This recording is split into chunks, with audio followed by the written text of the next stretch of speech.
Saya disebut orang NU ya karena sering selawatan, tapi kalau legalitasnya saya punya kartu tanda anggota Muhammadiyah.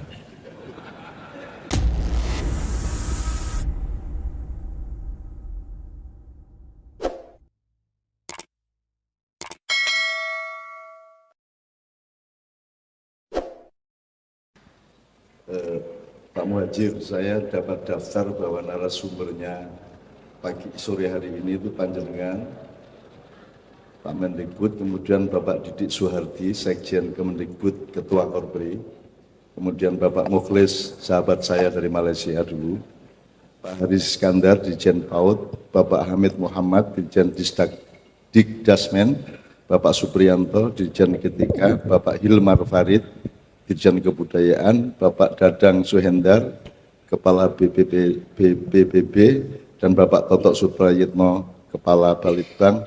Dalam pemahaman saya akan duduk bersama beliau-beliau yang disebut itu. Ternyata saya, jadi gimana baiknya? Jebul aku dihapusi ya semuanya. Oke, bismillah gini Bapak-Bapak sekalian.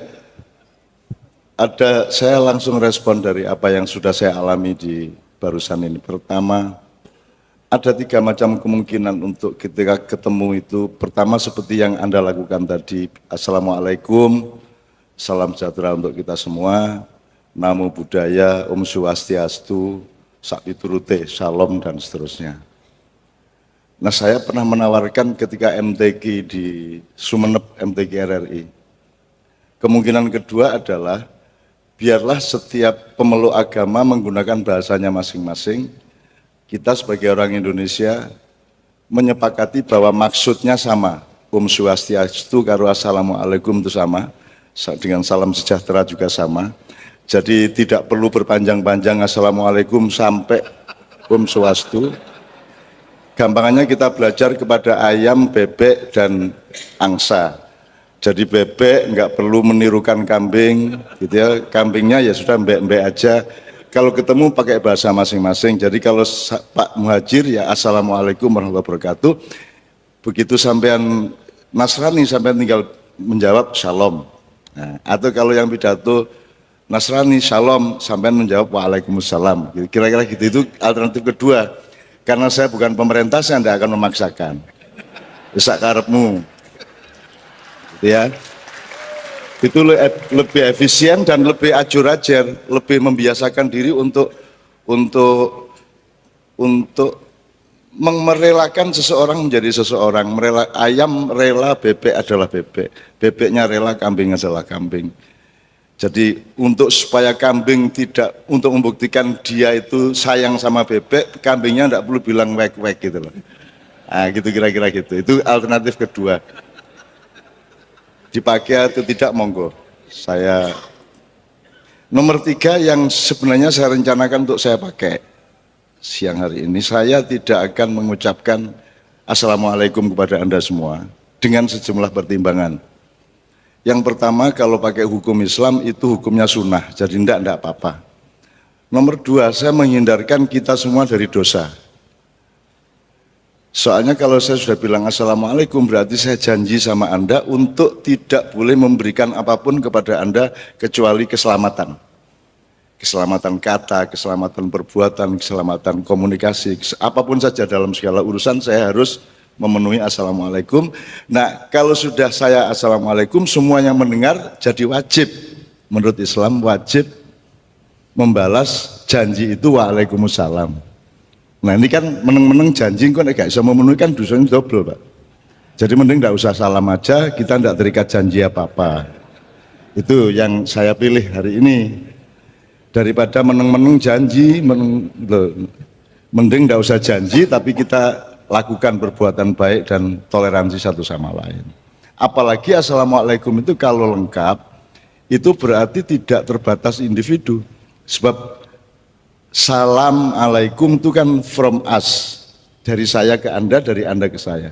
Tapi kalau sudah warahmatullahi wabarakatuh itu dari Tuhan, ada transformasi, rahmat dijadikan barokah.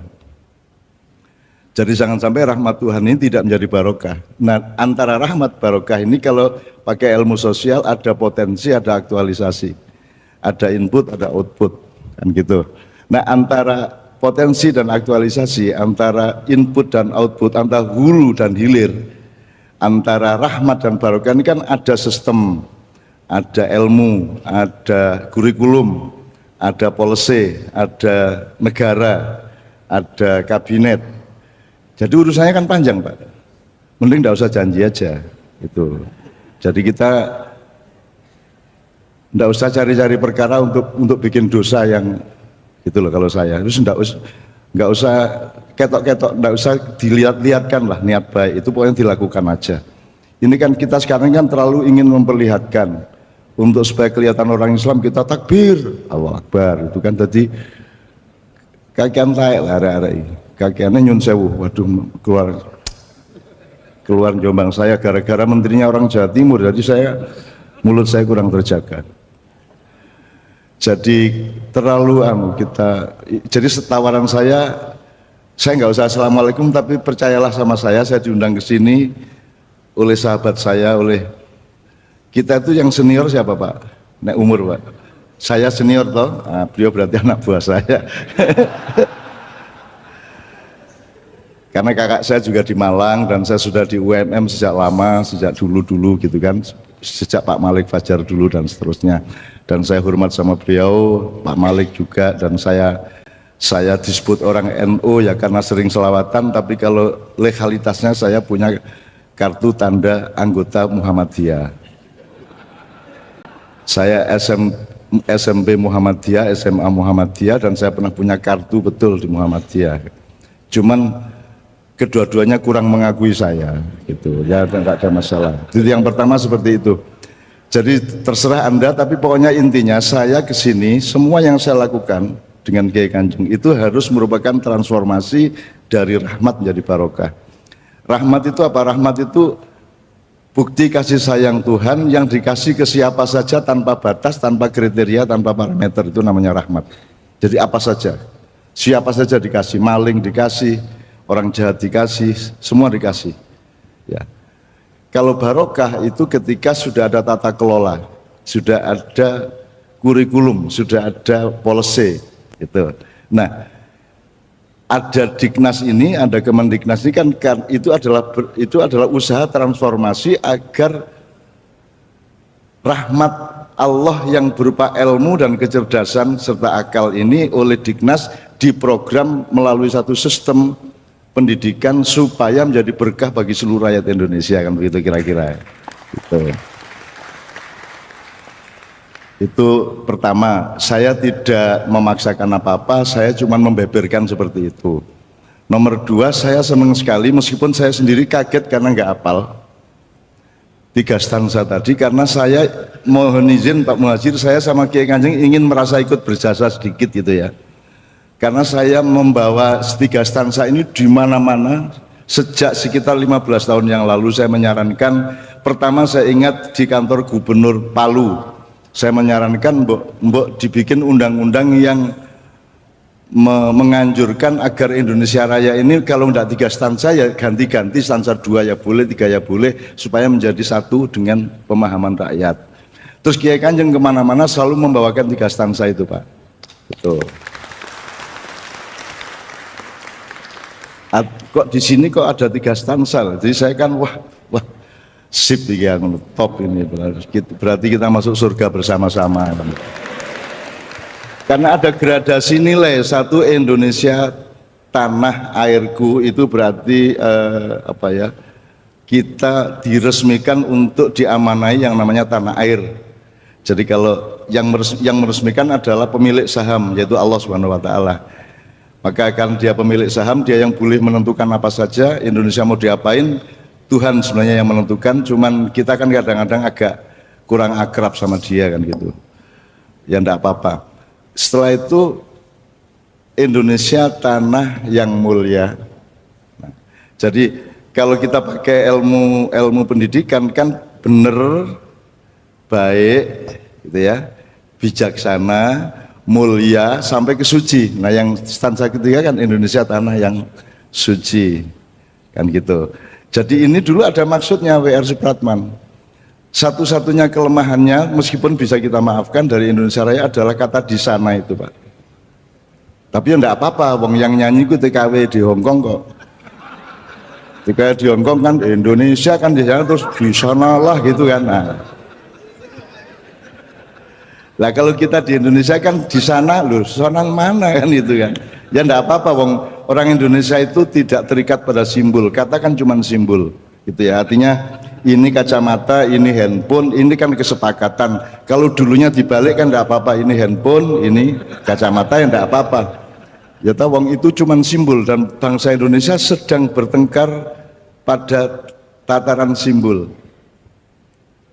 Demokrasi ya simbol, apa saja sebenarnya simbol. Islam pun kata itu juga simbol. Nah, sebenarnya kita harus menyelam sampai ke substansi yang nanti simbolnya bisa berubah-ubah, tidak ada masalah. Jadi kita ini salah input outputnya. Misalnya sarjana itu input, bukan output. Menteri itu input, outputnya adalah perbaikan pendidikan, kan gitu.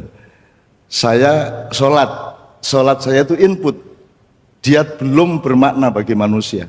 Jadi jangan pamerkan ibadahmu, karena ibadah kita itu hanya urusan kita sama Allah dan dia baru baik kepada Allah. Tapi untuk baik sama manusia, ibadahnya itu diterapkan menjadi nyun sewu kalau dalam Islam tanha anil faksha wal mungkar. Kalau sholat kita sudah membuat kita menjauhi kemungkaran dan keburukan-keburukan, maka baru itu outputnya. Tapi di Indonesia kan semua inputnya.